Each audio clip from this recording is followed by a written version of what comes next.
You said. David, you see him. You see it with us right here. There he goes. The FBI director taking to the podium right now. Thanks, David. Let's Good listen. morning.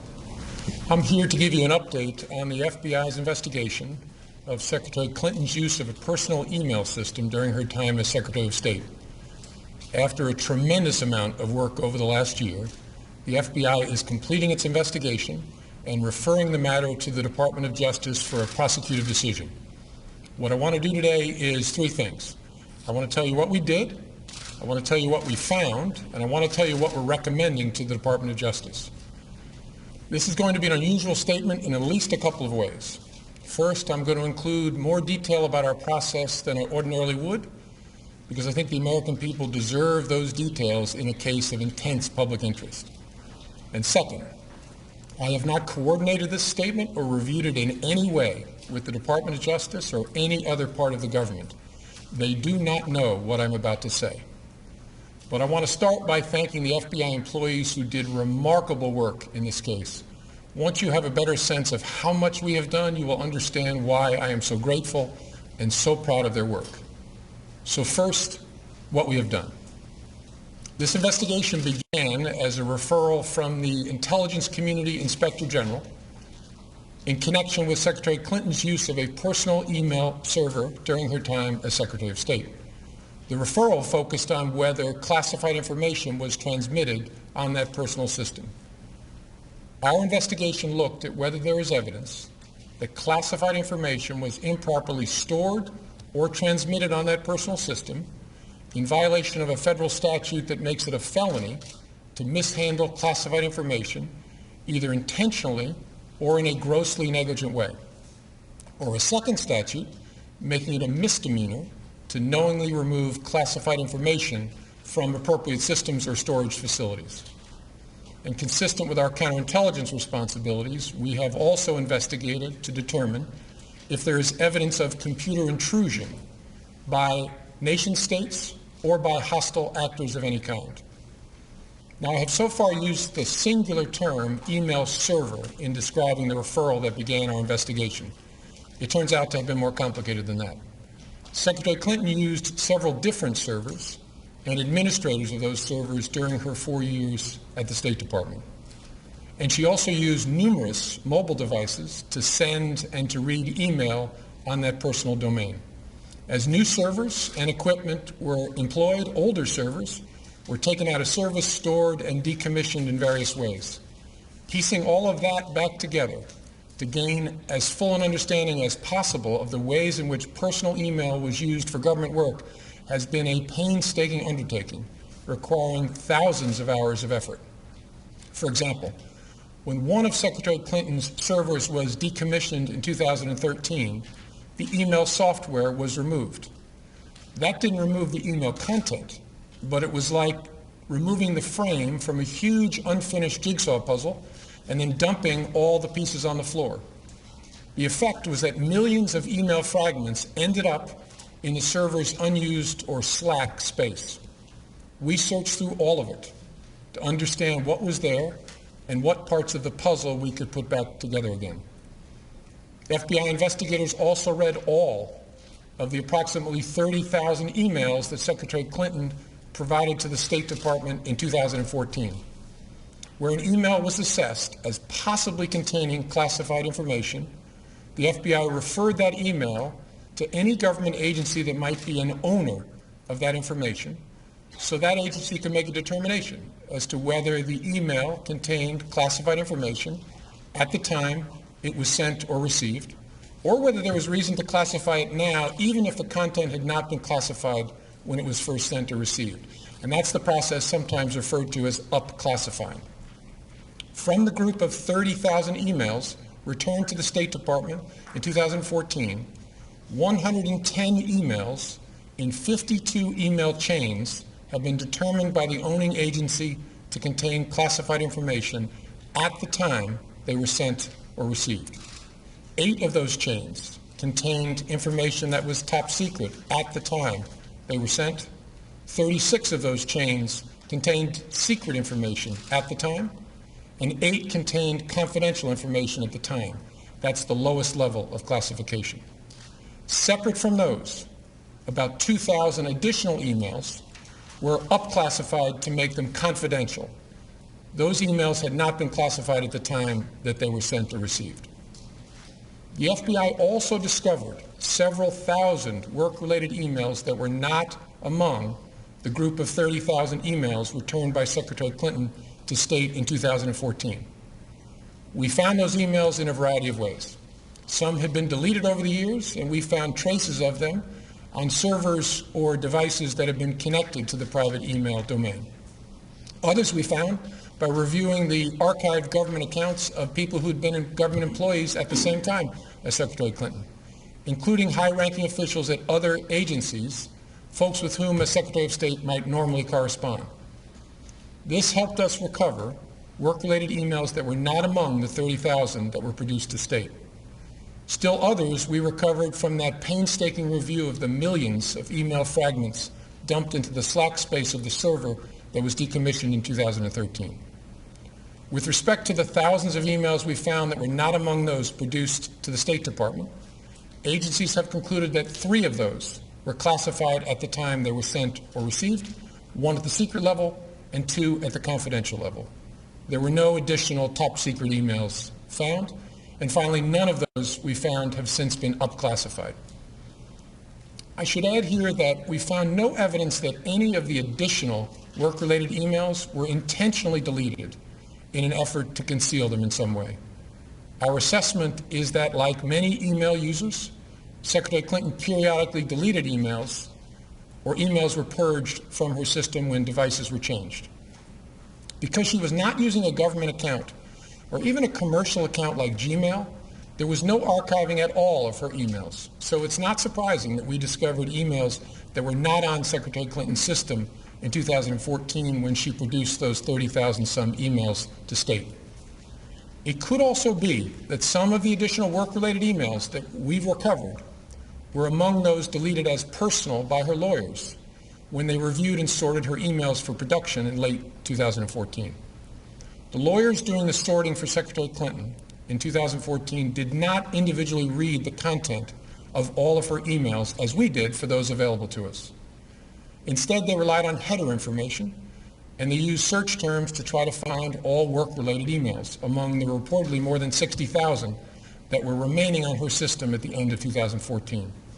It's highly likely that their search missed some work-related emails and that we later found them, for example, in the mailboxes of other officials or in the slack space of a server.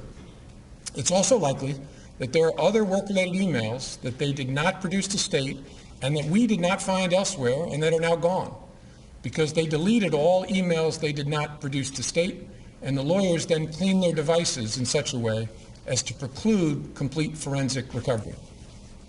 We have conducted interviews and done technical examination to attempt to understand exactly how that sorting was done by her attorneys.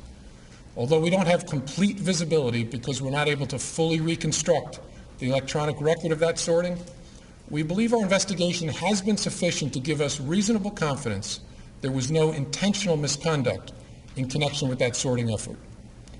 And of course, in addition to our technical work, we interviewed many people, from those involved in setting up the personal email system and maintaining the various iterations of Secretary Clinton's server, to staff members with whom she corresponded on email, to those involved in the email production to state, and finally Secretary Clinton herself. Last, we have done extensive work to try to understand what indications there might be of compromise by hostile actors in connection with that personal email system. So that's what we've done. Now let me tell you what we found. Although we did not find clear evidence that Secretary Clinton or her colleagues intended to violate laws governing the handling of classified information, there is evidence that they were extremely careless in their handling of very sensitive, highly classified information. For example, 7 email chains concern matters that were classified at the top secret special access program at the time they were sent and received. Those chains involve Secretary Clinton both sending emails about those matters and receiving emails about those same matters. There is evidence to support a conclusion that any reasonable person in Secretary Clinton's position or in the position of those with whom she was corresponding about those matters, should have known that an unclassified system was no place for that conversation. In addition to this highly sensitive information, we also found information that was properly classified as secret by the U.S. intelligence community at the time it was discussed on email. That is, excluding any later up-classified emails. None of these emails should have been on any kind of unclassified system, but their presence is especially concerning because all of these emails were housed on unclassified personal servers, not even supported by full-time security staff like those found at agencies and departments of the United States government, or even with a commercial email service like Gmail. I think it's also important to say something about the marking of classified information. Only a very small number of the emails here containing classified information bore markings that indicated the presence of classified information. But even if information is not marked classified in an email, participants who know or should know that the subject matter is classified are still obligated to protect it. And while not the focus of our investigation, we also developed evidence that the security culture of the State Department, in general, and with respect to the use of unclassified systems in particular, was generally lacking in the kind of care for classified information that's found elsewhere in the U.S. government. With respect to potential computer intrusion by hostile actors, we did not find direct evidence that Secretary Clinton's personal email domain, in its various configurations since 2009, was hacked successfully. But given the nature of the system and of the actors potentially involved, we assess we would be unlikely to see such direct evidence. We do assess that hostile actors gained access to the private commercial email accounts of people with whom Secretary Clinton was in regular contact from her personal account.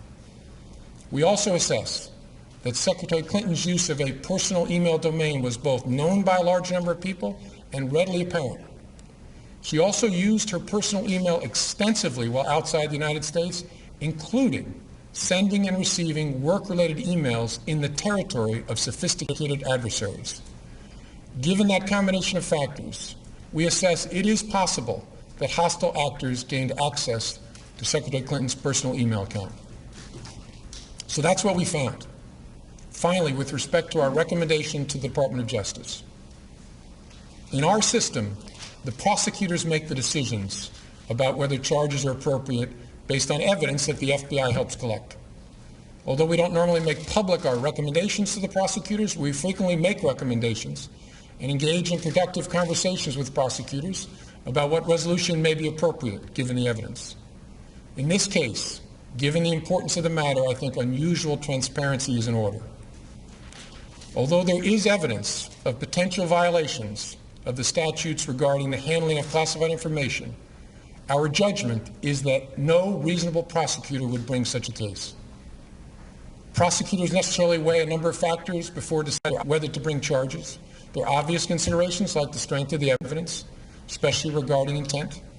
Responsible decisions also consider the context of a person's actions and how similar situations have been handled in the past.